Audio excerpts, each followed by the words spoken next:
It amazes me what some people will pay for a baseball card, but the internet says it's true.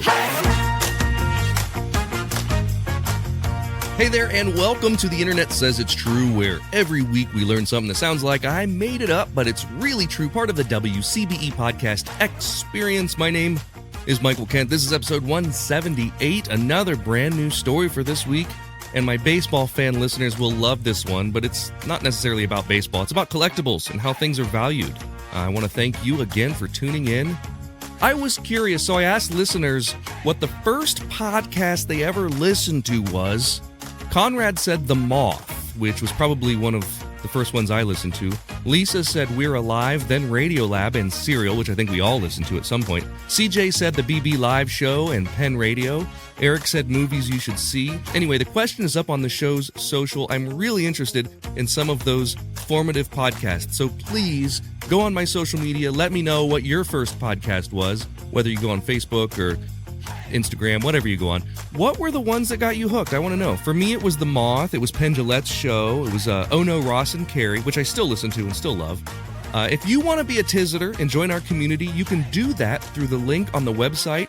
That's also the place where you can find links to our sponsors, show transcripts, merch, and more. When you sign up to be a Tiziter, that makes you a super fan of the show, and I will give you my undying love. I am once again asking for your financial support. I told you last week, but if you are someone who listens to us via the NPR One app, that app is being discontinued and all migrated to the new NPR app. Our podcast is available there, so go to the NPR app and follow The Internet Says It's True on there. In today's story, we're going to talk about the incredible journey of a single piece of cardboard.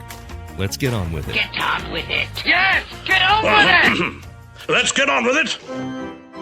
The most famous baseball card in all of history is probably the Honus Wagner T206 from 1909. We'll talk about that card and its history, but before we do that, you might be surprised to learn that the most famous baseball card in the world isn't the most valuable. The most valuable baseball card in the world is from 1952, the Topps Mickey Mantle card from 1952. Mantle had only played for 1 year in 1952, and this was the very first year for Topps baseball cards, a company that is still in business today and sees something like $35 million in annual revenue. Previous to that, they had been known as the American Leaf tobacco cards. The Topps 1952 set didn't sell as well as they wanted, so one of the executives decided to dump all of the extra cards into the Atlantic Ocean. As a result, he created one of the most in-demand trading cards in the world. The Mickey Mantle card from that set is incredibly rare. There are only 9 of them in existence that the Professional Sports Authenticator grades as 9 or better. In 2022, someone paid $12.6 million for this baseball card. The value of a thing is determined by what people are willing to pay for it. In 1989, I was thrilled to get a Ken Griffey Jr. card in a pack of Upper Deck baseball cards. This is a baseball card that's often listed in the hundreds of dollars and some even in the thousands. But I wasn't a Seattle Mariners fan, I was a New York Mets fan, and my older brother had this card known as the Magic Mets, a card from 1987 that featured all of my favorite players, right? Dwight Gooden, Darryl Strawberry, Howard Carter, Keith Hernandez, and Sid Fernandez. So he was more than happy to trade me for my Ken Griffey Jr. card. It was a horrible trade. That Magic Mets card isn't worth more than a few bucks, but to me, it was worth trading away one of the most sought-after cards of the 1980s. Baseball card values are determined by a whole host of factors, rarity being chief among them, but condition being another really important factor. One of the rarest cards in existence is known as the T206 Honus Wagner. The T206 refers to a set that was produced from 1909 to 1911 by the American Tobacco Company. It would be included with cigarettes and loose tobacco in 16 different brands. Cigarette companies at the time included colorful cards with the packs to help hold their shape. These wouldn't just be sports figures, they were also made with animals and celebrities on them, Native Americans, and views of different cities. Sports heroes were a natural fit for depicting on cards. But when they included Honus Wagner, who was a shortstop for the Pirates, he asked them to stop. Wagner didn't like the idea of kids buying packs of cigarettes to get a card featuring their favorite player. Some have put forward an alternate theory that He wanted more compensation from the American Tobacco Company. Regardless of the reason, the result was that only somewhere between 50 and 200 of these tobacco cards were ever created. The rest of the set was issued in the tens to hundreds of thousands of each card, so by comparison, the Wagner card was incredibly rare. The card itself is a drawn picture of the shortstop. His hair is parted down the middle and he's wearing a gray Pittsburgh Pirates jersey with the old spelling, which drops the H in Pittsburgh. Now that's interesting for a few reasons, but mostly because it was an artist embellishment. The Pirates uniforms didn't have Pittsburgh written on them. The background is a bright yellow or orange, and the white border of the card has the text Wagner, Pittsburgh at the bottom. These tobacco cards were a smaller size than the typical baseball cards we're used to seeing. It was just 1 7/16 inches wide by 2 5/8 inches tall, very small. The backs usually featured one of the 16 brands of tobacco. At this point in the story, we shift focus to hockey legend Wayne Gretzky.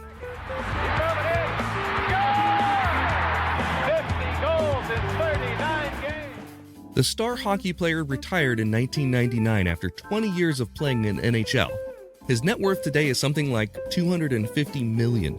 In addition to being a hockey legend, Gretzky was also a great baseball player. He was even offered a contract by the Toronto Blue Jays back in 1980. He also loved football, so much so that he and a guy named Bruce McNall went in together to purchase a Canadian Football League team in 1991.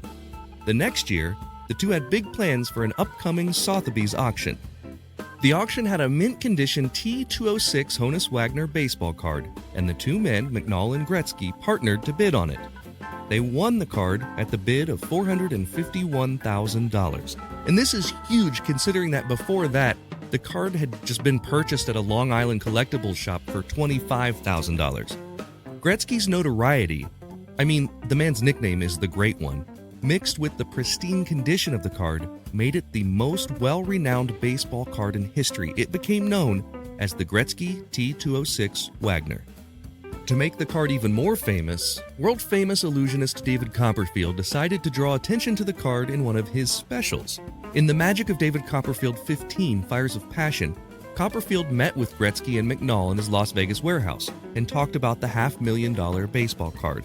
Then he proceeded to have Gretzky ruin the card by autographing it, before Copperfield ruined the card by tearing it into 4 pieces. We're in my warehouse with Wayne Gretzky, and he's going to let me tear up his $500,000 baseball card just so I can try to magically put it back together. You sure you're going to let me do this? Well, David, they trusted you with the Statue of Liberty, and you brought that monument back. I think I can trust you with my baseball card, but I want you to know I'm fully insured. Oh, insured. Thanks for the vote of confidence. He then, of course, restored the card and removed the signature. After a quick break from our sponsors, I'll tell you how he did it. This episode of The Internet Says It's True is brought to you by Wild Gallery. Wild Gallery is a breathtaking art gallery in Austin, Texas. Isn't Austin just the coolest? But you don't have to travel to Texas to grab one of their pieces for your home. When you go to Wild Gallery online, you'll see that everything they sell is a spellbinding original piece of real Native American art, exploring the heritage, culture, and traditions from Native American artists. When you go check out their website at wild.gallery, that's wild, W-Y-L-D, you'll see their fantastic display of art at all levels, whether you're an experienced art collector or someone just looking for a piece to spruce up that blank wall in your home. You can search by price, by size, by artist, even by tribe. Once again, check them out at their online store and you'll see what I mean. Real Native American artists on display. Go to wild.gallery, that's W-Y-L-D.gallery today, or just click the deals link in the show notes. There was a time that humans used 100% organic products as healing balms and moisturizers for their skin. Well, I've partnered with an awesome company that wants to get back to those times. Fatco sells organic and responsibly made tallow-based skincare products. For centuries, humans used tallow in skin moisturizers and healing balms, but unfortunately, the topical application of these fats seemed to stop around the same time that animal fats stopped being considered part of a healthy diet. A lot of modern skincare products do more harm than good by stripping your skin of its natural oils. Let's change that. You can try them out now at fatco.com and get 15% off your order by using my promo code INTERNET. Go to theinternetsayitstrue.com/deals for the link.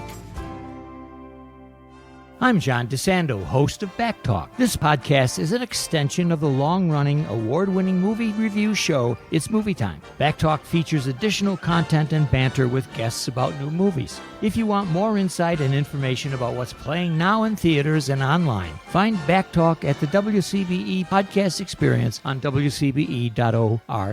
You'll be happy you did. If you love listening to this podcast every week and you want to show your support, that would mean a great deal to me. You can do that by becoming a Patreon member. We've got members at all levels, whether you want to pledge $1 a month or $10 a month. Just think about the value that you receive from this show. And if you like the histories and the stories that you learn about or the jokes that you hear, and if you think that they're worth it, consider signing up. For that, you get every episode ad-free and a week early, access to bonuses like the unedited videos of the guest appearances, and 20% off all merchandise. You can sign up today at patreon.com/Michael Kent. That's patreon.com/Michael Kent. You didn't really think I was going to reveal the secret to a magic trick, did you? All I will say is that the trick took years of effort and work from at least 3 other magic creators, and it looked amazing on screen. It would have been even better without the corny jokes, but it was 1993. What do you expect? So let's get back to the value of the T206 Gretzky Wagner. The Professional Sports Authenticator, which we'll call PSA from here on out, was established around the same time that Gretzky bought the card. The guy who was in charge of grading coins came up with this idea that baseball cards should have a similar authority, a scientific process for assigning value to sports cards. And the very first card the PSA ever graded was the T206 Gretzky Wagner. They graded the card as NMMT8, which means near mint, with just a slight few issues such as wax buildup or a tiny fray in one of the corners. The 8 was 8 out of 10. But for a card that was from somewhere between 1909 to 1911, this was absolutely incredible condition. It's the highest grade of any of the other T206 Honus Wagner cards. Gretzky didn't own the card for very long. He sold it to Walmart and Treat Entertainment in '95 for $500,000 so they could use it as a grand prize in a contest, and the winner couldn't afford the taxes on it, so she consigned it to another auction. And the next owner would pay $641,000 in 1996. Then it was auctioned for $1.26 million, and that was the first time any sports card had fetched more than $1 million. And it kept going on like this, with the value increasing at each auction. Even Arizona Diamondbacks owner Ken Kendrick bought the card at one point for $2.8 million. Today, the value of the card is estimated to be somewhere between $6 and $7 million, and the most recent buyer has remained anonymous. Even poor condition T206 Honus Wagner cards sell for over $1 million, and this is the Gretzky Wagner card, that it was in this just incredible condition. But wait, something was wrong. Around the time Gretzky bought the card, the baseball card enthusiasts were grumbling. The idea of a card from 1909 being in this good of shape was a little fishy, and there were claims that the card had been trimmed. In other words, someone had trimmed the edges of the card to remove any sort of fraying or inconsistencies and to make it appear brand new like the day it came out of the cigarette pack. As the card gained more and more notoriety, the voices got louder, and they were all pointing toward one man, Bill Mastro. Bill Mastro was the man that had walked into that Long Island Collectibles shop in 1985 to buy the card for $25,000. The shop was selling the card for a collector named Alan Ray. Alan Ray had been one of the most outspoken skeptics about the value of the card as the value kept going up and up. Mastro, the buyer, was the head of Mastro Auctions, a huge sports memorabilia auction house out of Chicago, and they were the auction house that sold the card to the group that eventually ended up selling it to Gretzky. Apparently, the original owner, Alan Ray, had a photo of this card when it was in his possession, and it looked nothing like the pristine card that was now skyrocketing in value. He remembered the card having sides that sort of bowed out, he said, like a football, but the card being shown at these auctions had perfectly straight and parallel sides. With the help of an undercover agent wearing a wire, Mastro admitted that he had trimmed the card. Final nail in the coffin for him was the FBI had got one of Mastro employees to wear a wire, and this guy got Bill to tell him the story about how he had trimmed the card. Bill Mastro discusses the condition of the card when he purchased it, talked about how it had bowed side borders shaped like a football, and how he trimmed the sides of that card in order to make it more attractive. The card had been trimmed using a paper cutter to make it appear in more pristine condition. But that wasn't all. Mastro had been using fake online profiles during his auctions to shill bid the auction values higher. In 2013, he pled guilty to mail fraud and was sentenced to 20 months in prison and a hefty fine. The interesting thing here to me is that anyone who's bought the card since the trimming scandal was exposed knows that it's an altered card, and it's still worth between $6 and $7 million. It's the second most valuable sports card in the world, because that's what people are willing to pay. And in other news, what are you all willing to pay for a 1987 Magic Mets card? It's time for Yap Yap with me and a friend, and this week we're talking to Dan Wilbur. Dan's a comedian, writer, and actor. His work has been seen on MTV, Funny or Die, College Humor, Onion News Network, many more places. Check out his Substack where you can read the fun things that he writes there. His album Husband material can be found on Amazon, iTunes, everywhere else you listen to stuff. What's going on, Dan? Good to see you, man. Yes, thank you. I need more Substack subscribers. Yeah. To read my thoughts on Oppenheimer. I haven't seen it, so I'm writing movie reviews without actually seeing them. That would be a great idea. That would be a really great idea. It would be like the I think it was Will Ferrell and Kristen Wiig who did what was the? Yeah, I think they did reviews where they clearly hadn't read the movie. Yeah, hadn't seen it, hadn't done. Yeah, that's been a joke on The Office a couple times too. They did the book club thing that they did, the Finer Things Society or whatever, and It was about Angela's Ashes, the book, and he didn't read it, and they were like, "What was your favorite part?" And he was like, "Angela, Ashes, no." So good. Yeah, I try not to do that. Haven't we done that enough in school? Yeah. Pretended to read what was assigned. So now I actually am honest about what I read. I remember what I didn't now. Finish. It was Kristen Wiig and Will Ferrell presenting awards at it was like an Oscars, and that was killer, just perfect. That's my favorite thing that they do is when they just sort of improv on stage. You know, same thing with Kat and Garth when Kat and Garth would do it on SNL and sing songs that they would just make up. Anywho, good to see you, man. What's latest with you? Just all day, just living that suburban life. Same. Talking Costco. I'm talking having some guy, tell me what's wrong with the house. Wait, having a person who knows what they're talking about. Do you have kids? No. So how do you make Costco work with just like because my wife and I joined Costco and it was really difficult to make it make sense when like you go in there and it's like, would you like 34 steaks in one package?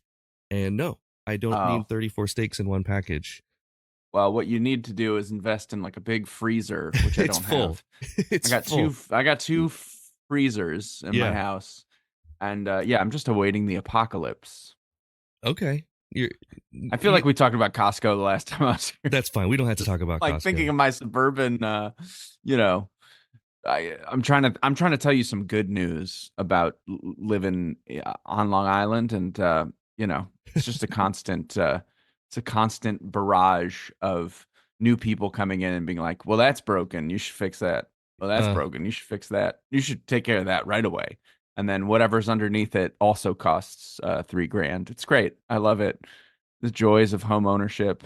It really was like that. I remember when we first moved in here, it was like, I had no idea all the different things that I needed to do, even though like the house is in good shape, but it's like kind of like, oh, I have to buy that subscription. Oh, I have to have lawn care. What? My neighbors are going to judge me if I don't have lawn care. Right. Yeah. That's, I didn't like paying too much to live in an apartment in New York City, but I didn't do any of this. There was like a guy who came sometimes to fix things. Yeah. Everything else was like, fine. Sure. Yeah. And the price I had to pay was talking to, an old lady for 45 minutes every time I did my laundry. So I guess, give and take. It wouldn't be New York if you didn't have those types of stories, though. That's how you find out about what's going on. That's how you find the gossip. The hot goss of the 99-year-old woman who lived above me. No matter whether we're in the city or in the suburbs, you and I are both going to be that old lady one day. Oh, yeah. Talking to people who will listen. We'll just be doing it on stage. You think you're going to make it to 90? No, I won't make it to 90. I don't plan on making it to 90. But I'd like to like you're 90. I'd like to make it to 80. The sad realization about that is I just turned 45, and so if I'm planning on not making it to 90, I'm past the half water mark, the halfway mark. Yeah. I'm definitely past my half, and I'm younger. So I'm halfway. I'm halfway dead. Yeah. Is this a life half empty or a life half full? We're gonna find out. Is Life Half Empty? Has that been taken for a book title? Because that's a great autobiography title. It is good. Yeah. It with the question mark at the end, is life half empty? Life half empty? No, it's declarative. Life half empty. Oh, life's half empty. Good luck. There is there is actually a memoir called Half Empty. Okay, honestly, it's a David Rakoff. I think that's how you say his name. Great book. Life Half Empty would be a good Larry David autobiography. Yeah, because like a eternal pessimist type of thing. Yeah. The listeners are waiting for us to get into the quiz. So for this question, we're playing for a joke. If you get it wrong, you got to tell me a joke. If you get it right, I will tell you one. And this one, the joke that I pulled up is really, really bad this week. So I'm hoping you get it wrong. So you have to tell me one. Here's your question. The T206 Gretzky Wagner refers to what? A famous bus once used to transport the Edmonton Oilers. B, a type of hockey stick, or C, a 1909 collector baseball card? I'm going to say C, a Final 1909 answer? collector baseball. Yes.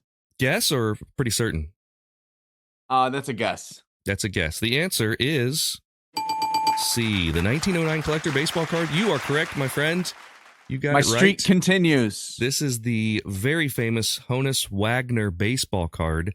The most famous baseball card in existence. The T206 was just the name of it was a tobacco card. This was before they put them in packs with gum.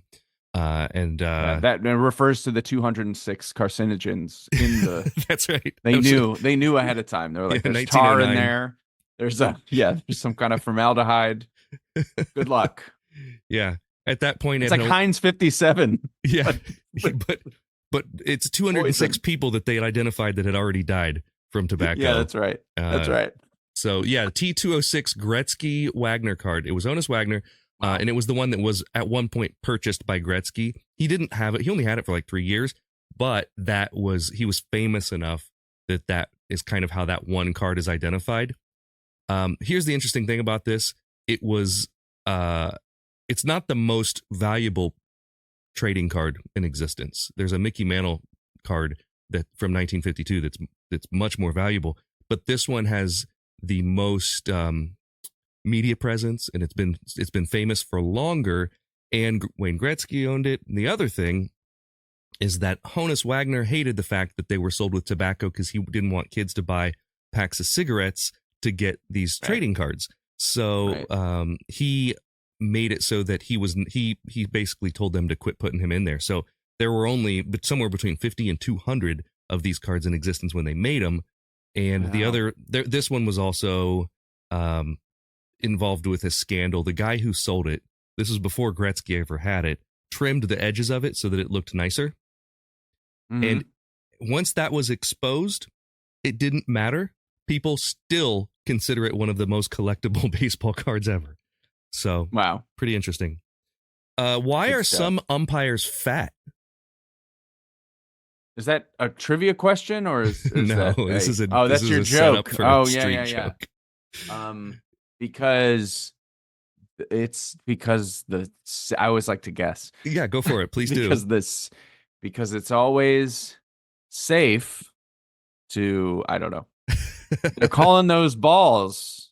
Because they always clean their plate. I I was never gonna get there. No. So to be honest, it was a pretty good punchline. Like, it's clever. Yeah, it's a good one. And it's not. There's a pun, but it's not like overtly punny. So, yeah. Okay, question 2. For this question, we're going to play for an admission of the worst thing we've ever created, either written or performed. And I will say, I had my friend Eric Tate on the show last week. He got the question wrong, I think, and I never made him tell me this because I completely forgot because we got to talking about something else. So I'm going to have to go back to Eric. I just realized this. So I'm going to have to go back to Eric and have him answer this. Yeah. Yeah. So, think of the worst thing you ever created.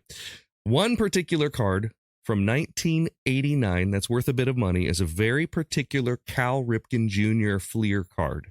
Which one of these reasons is the real reason why the card is so valuable? A, his teammates wrote "face" on the that's going to be bleeped out on the bottom of his bat, which made it into the picture. B, the background of the photo shows someone mooning the camera. Or C, he's pictured wearing the wrong uniform. I'm gonna say A because I didn't think you would swear on here. That was a tell. So you're right. It's I'm gaming the system. Yeah. That was as I said it. I'm like, there's no way I would ever say that on this show if it wasn't the right. He wouldn't have made that necessary. up. So I'm sorry. I could have said face FF. So that's but it's commonly referred to as FF for that. Like if you see it listed on eBay, it'll say FF. And very, very few of them got out before they found the mistake. And what most people's card was, they didn't put a different picture on. They just put a little black box on the on the butt of his bat. And so the most common one of those cards you'll see has a little black box. And a lot of people thought that was all that there was, and they knew the lore. But there really was a number of these out there that in Sharpie marker on the butt of the bat, right? He's holding the bat and you can see it, and his teammates pulled a fast one on him. So pretty good. I love it. Pretty good. Okay, I owe you an admission of the worst thing I've ever created, written, or performed. I've said this one many times. There are a couple, but one was a prediction with 8x10s of the Golden Girls. And the idea was which one of the Golden Girls would this person want to be romantically involved with. And obviously, so before they do one, I say, I'm going to make a prediction. And the audience can see that all my predictions are Blanche Devereaux, like all of mine. Or no, my prediction is Blanche. I have to remember, it's been so long. My prediction is Blanche Devereaux. I hang it up so he can't see it, but the audience can. And then when he goes to choose, the audience can see he can only choose Blanche Devereaux, right? It's like a trick. But then by some magical miracle, he chooses Sophia, and then my prediction is Sophia. So, and I thought that there would be this whole cult following around the Golden Girls that would be like, people would love it. And it was just crickets the entire time. So that was horrible. The other one was a mechanical basket of laundry that danced to music, and it was all robotic, and the robotics went haywire, and it was very bad. It was very bad. Yeah. I'm going to say my entire Vine account. RIP. Was it Vine. Did you tried and failed at Vine? I remember trying it. Now and TikTok now I'm great. Yeah. Vine was our practice. TikTok. Yeah. Vine was like a good rehearsal for TikTok because when Vine came out, some people just killed it and are still popular because of Vine. Mm-hmm. Do you remember Will Sasso's Vine? Mm-hmm. It was the best one. The lemons. Everyone, he'd just be talking, and then he would cut. There'd be like a lemon in his mouth with water. Yeah. Oh, you'd so see them. Good. If he saw them anywhere, they shot out of his mouth. There is a if you can go on TikTok and search for Will Sasso Vine compilation, and you'll see it. Yeah. By the third one, you will laugh. Yeah, it's super good. It's really good. It's really good, and he would also do one where his face isn't even in it, but he's just talking like in his Schwarzenegger voice. Oh yeah, and talking about traffic. Like he'll be just talking about things that he sees. So good. Vine was a particular creature that not many people really got the hang of. It was that was in a world before we were used to this short attention span. We were still watching 20-minute YouTube videos at that point. I remember it well. You know what I've been hearing a lot? I heard it the other day from someone. He was like, yeah, I went to your YouTube. You haven't really posted anything on there, and all the videos were really old. And There are videos that are newer on there. There's not a ton of them because most of what the YouTube is like these episodes get launched onto the YouTube, and I just try to I put everything on the same channel. But they do shorts now. Yeah, and I only have a couple short. I put one short up because it did really well on Instagram and TikTok, so I put it up on Shorts. But so few of my videos are under a minute. It's really hard. Yeah, really hard to do.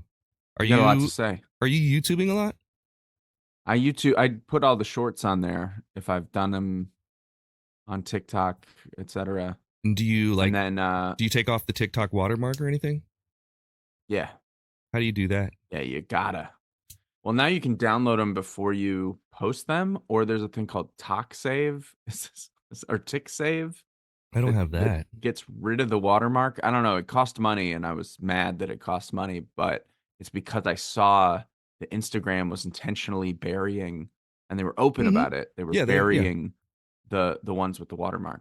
I just put a sticker over the watermark when I do it, but that looks really cheap. It looks horrible.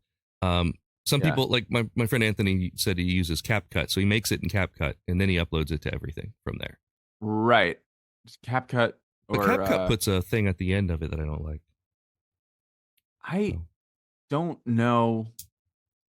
There was a thing where you could make the video, and then right in the upper right corner there was a download button, and if you clicked from there, it wouldn't have the.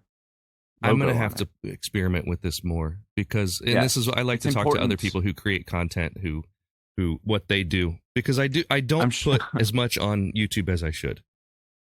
I hope you don't cut any of this so that everybody learns how to. No, this is aim all the algorithm. This is all inside baseball, and somewhere out there, someone's enjoying this. I don't know if I don't even know like how many people really care about this stuff, but it's super interesting to me. Yeah, the tip is always whatever would do the most good for that social media channel. So no link out, no, Totally. I was talking to the wrong. I was talking about this on the Penguin Magic podcast, that every platform wants you to do everything you can to keep people on that platform and not to another platform. And so that makes total sense. I would do the same thing if I were the Zuck. Okay. For question 3, we're going to play for a sticker.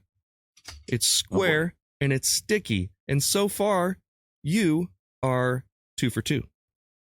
Question 3, the official spelling of Pittsburgh and the way that it's depicted on the famous Honus Wagner card is without the H on the end. Which one of these years did Pittsburgh officially add the H? Was it 1890? Yeah, he just, for those of you who are listening, Dan just threw his hand in the air because there is no way to know this. Is it 1892, 2014, or 1911? So I just read this book called about Frick and Carnegie and the founding of Pittsburgh, and it was spelled Pittsburgh with an H. Okay. From what I remember. When was that book written?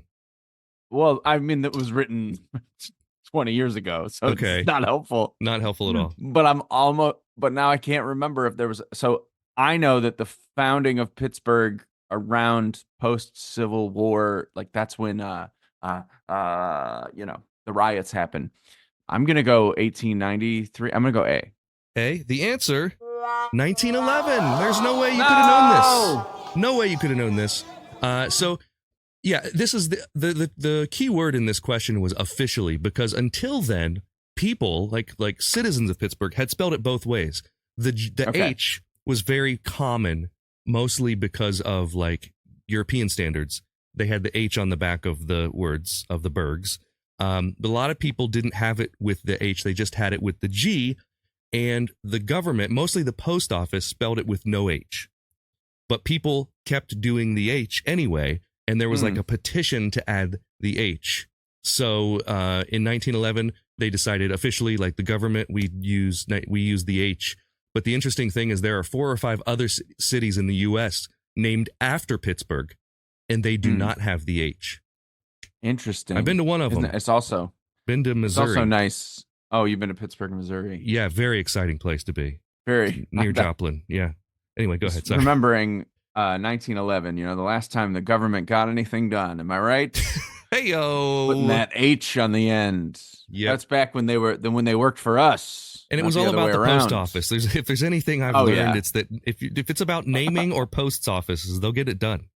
They'll get it done. Yeah, bipartisanship when it comes to the naming of things. All right, so no sticker for you this time. I'm sorry to tell you. 2 for 3. I'll tell you. How about this? I'll tell you a specific Vine I made that was awful. Please do.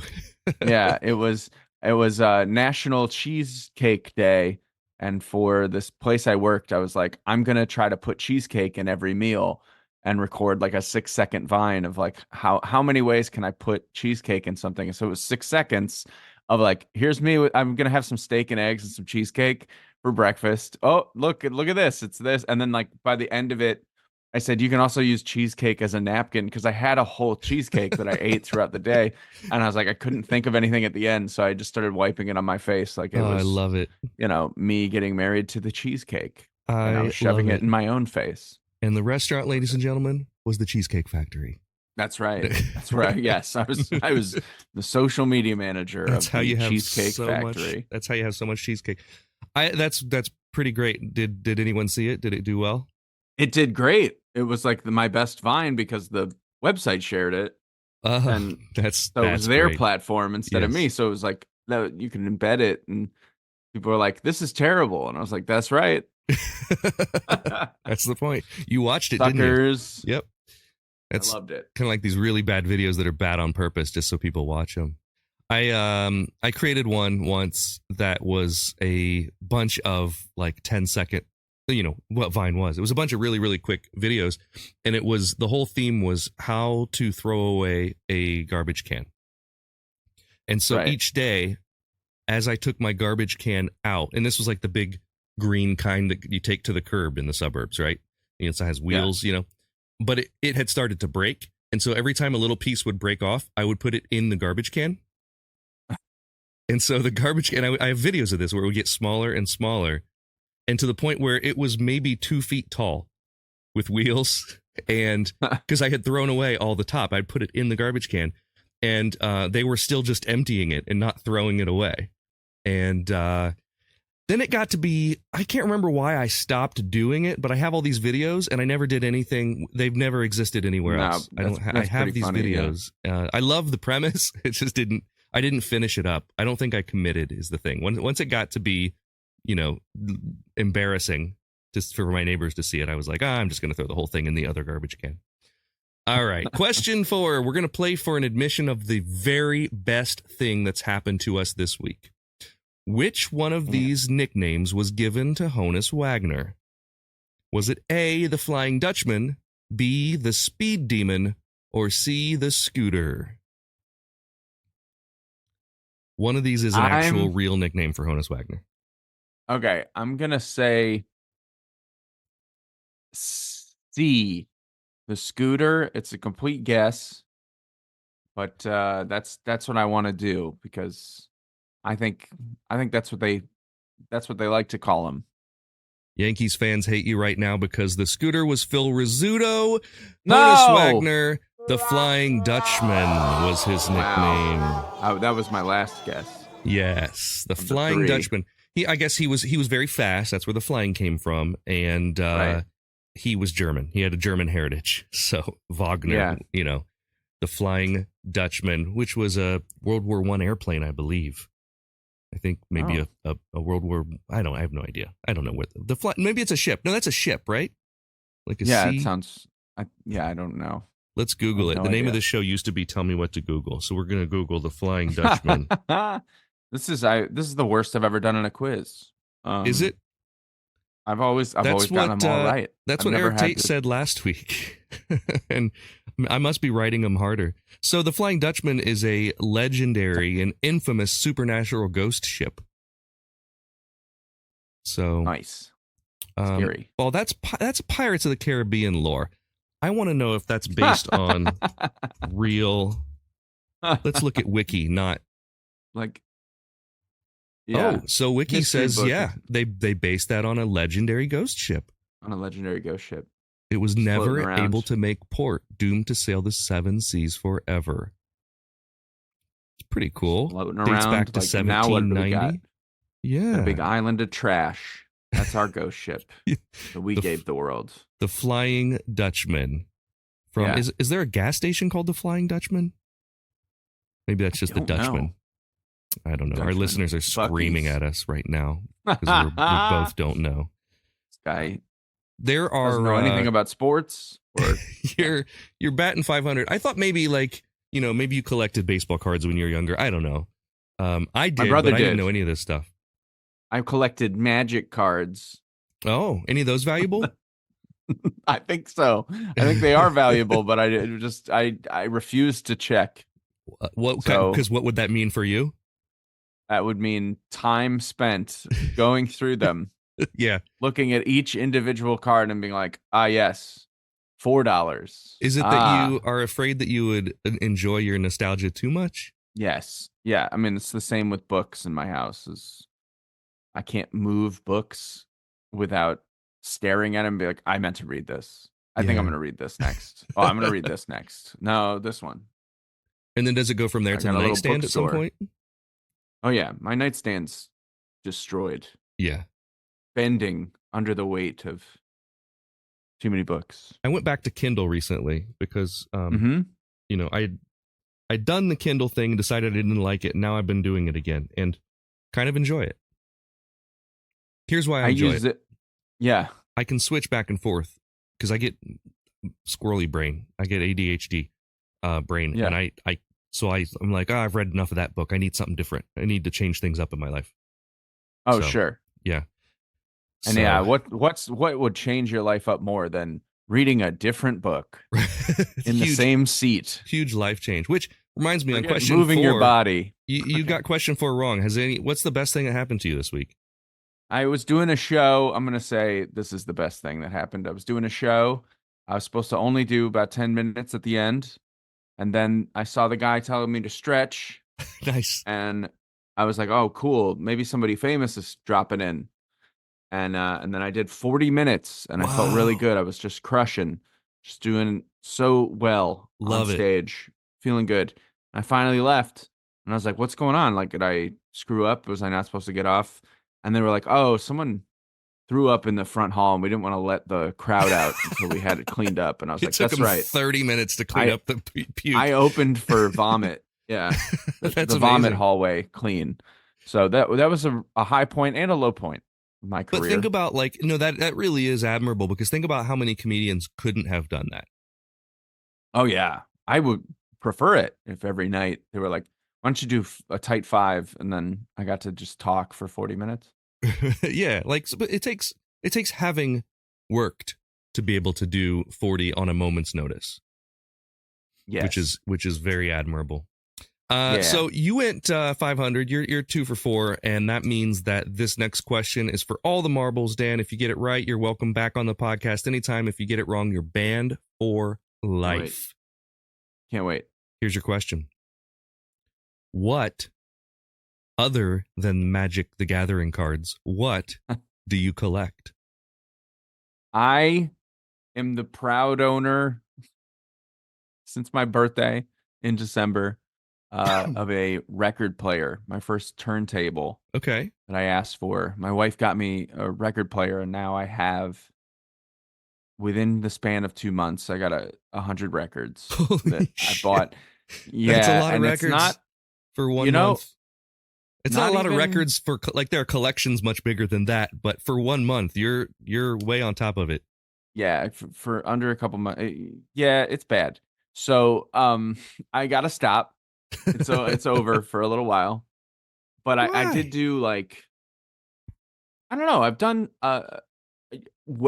finding cheap records, and my record guy just sort of throws some in. I love. And some of them are ones that they, sometimes because I've only gotten a couple mailed because I wanted some comedy albums that I couldn't find anywhere. Mm-hmm. Like I have my favorite thing that I found is there's a Albert Brooks album called Comedy -1 where you do the punchlines to his setups on the second half of the record. Fun. And then there's laughter, so you're saying it and then you're hearing laughter on the record. That's innovative. You can't get it anywhere else. It does not exist. Like does not exist digitally. It's not on a CD. Wow. It's a record, or you don't have it. It's on vinyl. That's it. Amazing. By the way, that was a right answer. So you're welcome back on the podcast. But that's now. Do you actually do it?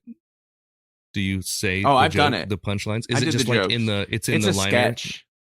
It's a sketch, yeah, and it's in the big fold Love out. it. So the first half is him doing stand up, and then the second half is like this really oddball sketch about putting you into show business. Is it total hack to do that on stage? Because I feel like you could set the premise up to do the record. Just a couple jokes from the record. You could be like, okay, so I found this record from Albert Brooks, and he did. You could do it on a. I think you could do it as a TikTok. You could present. Yeah, I could maybe. do what I'm doing right now as a TikTok, and it wouldn't be hacky, but it would definitely. I'd probably get sued for doing it on stage. I don't know. Nobody got. Clearly, no one's heard this. I mean, Yeah, I don't know if it doesn't seem people like know about it. Sony's not out there, looking for it on YouTube. Yeah, so it might be on. Maybe it is on YouTube. I don't know. I'm gonna look it up right now. So. I'm gonna learn about this. So look up Comedy -1. Is that favorite album so far? What's favorite album so far? No, my favorite album is this 50 Cent record, not 50 Cent, the rapper. Oh, you paid record 50 I cents bought for 50 cents. Okay. And I was just in the holiday section, right before Christmas, and I found one called Disco Christmas. Ooh. And it paid off dividends. I bet. It plays great. It was definitely a 50 Cent buy, but it's a bunch of synthesizers playing like Sleigh Ride, but there's a disco beat behind it, and you have to just a new lease on life. Yeah, you have to bop to it. They're all terrible. I love it. They're all dude. like very cheesy, and I would have never listened to it otherwise. I would have never sought that out. So yeah, if they put $3 on that thing, it's staying there forever. Yeah, because it would be boring if I only bought just a row of the best rock albums of all time, which I'm sort of doing. Yeah. But like I'm interested in just buying a weird like I bought another one that was maybe $2. It was just songs about trucking. And it's I love all that. these like country songs that sound like you're watching a movie and you just see somebody driving a truck and you hear a little slide guitar country. And you're like, oh yeah, I'm driving my big rig, and I have a whole album of just big rig tracks. I really like that. I was on the open highway for a whole 20 minutes. I flipped the record. I was back on the highway. That was the month you bought a cowboy hat, I believe. Yeah, that's right. I was living that life. It's been so great having you back on, and I hope you keep collecting records and keep expanding your record collection. I need a new record player. My mom bought me a record player once, and it's a crappy what is it? Crosby, something like that. It's like the low end kind that they sell in Barnes and Noble, But it was enough to make me start buying records, and I really totally get what you're coming from. I started seeking out my favorite albums, and it's like anytime you start a collection from scratch, it's really fun because you get to say which ones are my favorite. Those are going to be first. And it's kind of, and it's a neat thing to go back to the era when we owned music. Like now, you don't own a thing, it's not a physical thing that I bought this thing and now I have it. Now it's kind of like, well, I'll listen to this because I'm in that mood. So I totally get it. Tell people where they can find you on the interwebs. You can find me at Dan Wilbur Comedy on Instagram, on TikTok. You can find me at Dan Wilbur on X. And you can find my Substack. It's danwilbur.substack.com, where I'm doing a weekly essay called Screen Time about what I wasted my time on with my eyeballs. Okay. That week. Just movies or also video games, TV? It's everything and nothing all at once, because there has not been one where I didn't just talk about a story from my life instead of whatever the media was. So which is what I do talk a lot about records, and I talk about rewatching movies and like books I couldn't finish, and then I'll just slip in stuff about my childhood and turn it into therapy for you. Love it. So get into it. Love it. Well, thanks again for coming on, man. It was a pleasure. Thank you.